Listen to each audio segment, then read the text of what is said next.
Well, Jon, thanks for coming in, mate. I know it's pretty early in the morning. You've been a busy boy lately, writing, rehearsing and recording the new album, New Jersey. How does it differ from Slippery When Wet?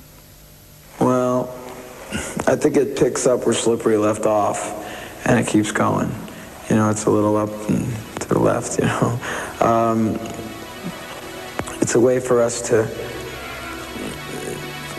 refamiliarize ourselves, I guess, for lack of a better word, with our fans, and then show them that, you know, what we're doing now. What about the pressures, the need to follow up Slippery with another hugely successful album? Sure. You know, I mean, you want it to happen again because it's such a good feeling, you know? I mean, just the idea that we went around the world and headlined every hall, the biggest halls we could find. And it was amazing, and I think Slippery did about 13 or 14 million copies. So to do that again would be a lot of fun. Tell us about Bad Medicine, the new single.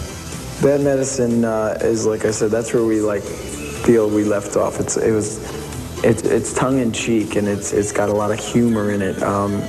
It's sort of like the old song. Remember, I got the rockin' pneumonia and the boogie woogie. It's sort of like that. We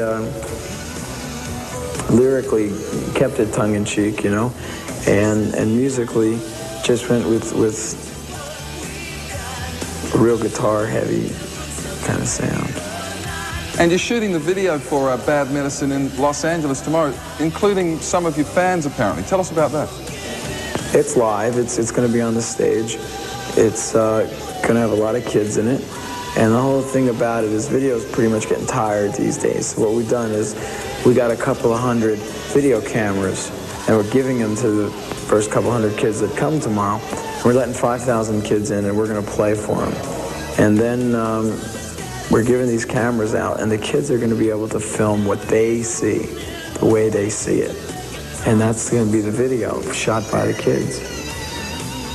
Jon, on to a very personal question. The female staff here at the MTV office put me up to this one.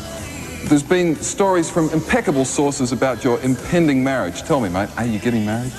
No. But what about all the reports? I'm never home. I won't take out the garbage. I throw all my clothes on the floor when I'm done wearing them. I don't ever clean up. I'd be a hell of a husband. So are all you guys looking forward to getting on the road again? I'm not. I tell you the truth. I'm at least that I'm preparing for it because the Slippery tour was so long. It was like 17 months. We were out before the album. You know, we were touring. This time, at least, we're going to give the album a month or so before we hit the road. And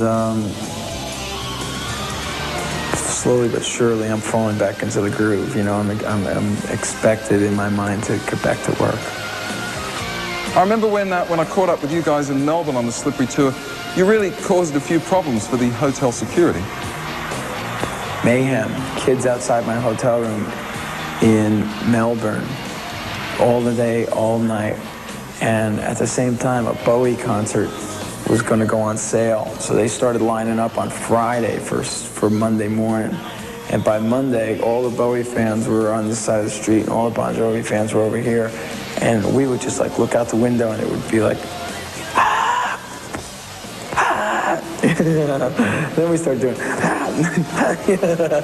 we started goofing with the kids, and it was great because they were out there singing Beatles songs, and you know, I mean, all night long. I couldn't go to sleep. I remember putting tissue in my ears because I just couldn't sleep anywhere. The time change really screwed me up.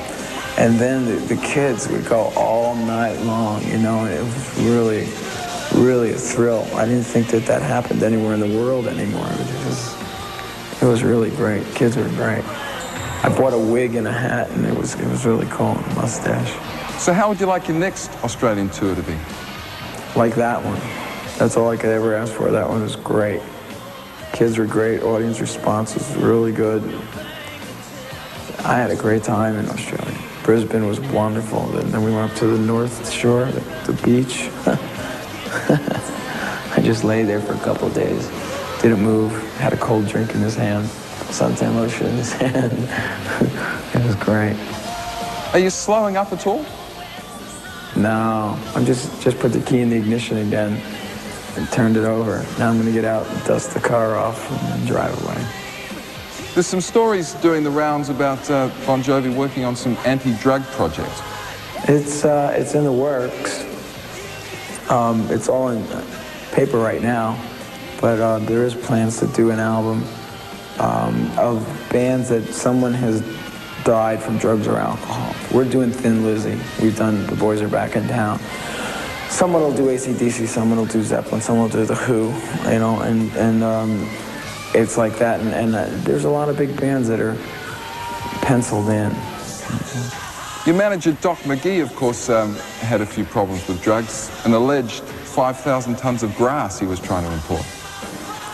Well, there was a little situation, but what happened is he's become involved in a foundation